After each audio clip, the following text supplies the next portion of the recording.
Isa na namang mapagpalang araw mga chinggu. Syempre, bagong araw ay bagong mini vlog na naman po tayo. Kaaliwalas nga naman ang araw ngayon at syempre samahan pa ng halimuyak ng hangin. For today's mini vlog nga pala ay magluluto ako ng rebusado. Sinimulan ko na nga palang maghiwa nitong taba ng baboy. Ang rebusado ay isa sa paborito kong papakin kapag may handaan. Kaya nang magkaroon kami ng available na taba ng baboy ay hindi na ako nagdalawang isip para lutuin bilang rebusado. Pagkatapos ko nga ito ditong hiwain ay nilipat ko lang ito sa isang lagayan at akin nga itong huhugasan muna. Kung kampante na nga kayo na malinis ang inyong taba ng baboy ay much better na hindi na ito hugasan pa. First time ko nga nakatikim nitong rebusado dito sa lugar ng aking asawa at hindi ko nga akalain na taba pala ito ng baboy. Nilagyan ko na nga pala ito ng harina at naglagay na rin ako dito ng seasonings, asin at saka paminta. First time ko nga ito na magluto nitong rebusado kaya excited na rin ako sa kalalabasan. At nang mailagay ko na nga ang mga rekado ay hinalo ko na nga lang ito ng mabuti. Maglalagay nga pala ako dito ng itlog kaso wala kami dito sa bahay at tinatamad akong bumaba kaya nilagyan ko na lang ito ng tubig. Maraming iba't ibang version ang pagluluto nitong rebusado at ito naman ang akin, tinipid version. Ganito lang naman ang consistency nitong aking lulutuing rebusado. Uy, English na naman yon. Oh my God, nosebleed.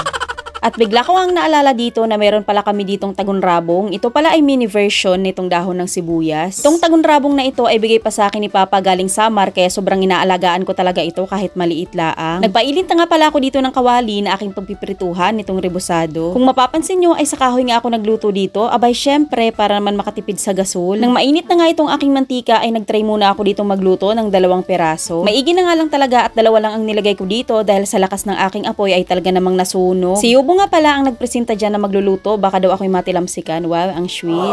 Pagkabaliktad nga ni Yubo nitong kanyang niluluto ay talaga namang sunog na sunog nga ang kabila. Kaya sabi ko nga kay Yubo bago siya magsalang ng panibago ay bawasan niyo muna ang panggatong para naman hindi gaanong mainit. Natatawa pa nga ako dito sa part ng pagbabaliktad ni Yubo dito sa kanyang karne dahil dumudulas lang naman itong karne sa tongs ni Yubo. Itong tongs lang naman ang pinagamit ko sa kanya dahil mahaba-haba ang hawakan at nang hindi siya matalsikan. Nababarino na nga dito si Yubo dahil ang hirap-hirap daw baliktarin pero kahit papano ay natapos din naman. No choice siya kaysa matalsikan kaya pinagtiyagaan niya na lang ang gamitin ito. Shoutout nga pala sa nagbigay nitong tongs, walang iba kung hindi ang aking ate Archel. Shoutout to you.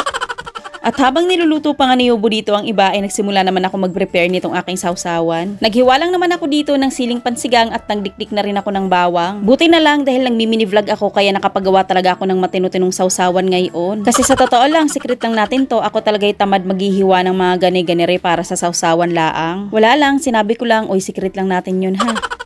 Kapag may toyo o di kaya kapag may suka, okay na sa akin yun. Wala nang ganyan-ganyan pa. At nang mahiwa ko na nga lahat ng aking ingredients para sa aking sausawan, ay nilagay ko na nga ito sa isang lagayan. Naglagay na nga rin ako dito ng asin, suka, paminta at asukal. Kaunting suka na nga lang muna ang inilagay ko dito at magdadagdag na lang ako kapag kinulang. Kaya maigi nga talaga sa akin na nakakapag mini vlog talaga ako dahil nakukumpleto talaga ang aking mga rekado. And tiyanan, ito na nga pala ang aking nilutong rebusado at ang aking ginawang sausawan. And sa wakas, hanggang dito na lang itong aking mini vlog. Maraming salamat po sa inyong panonood at sa pag-share nitong aking video. Hanggang dito na lang. God bless po.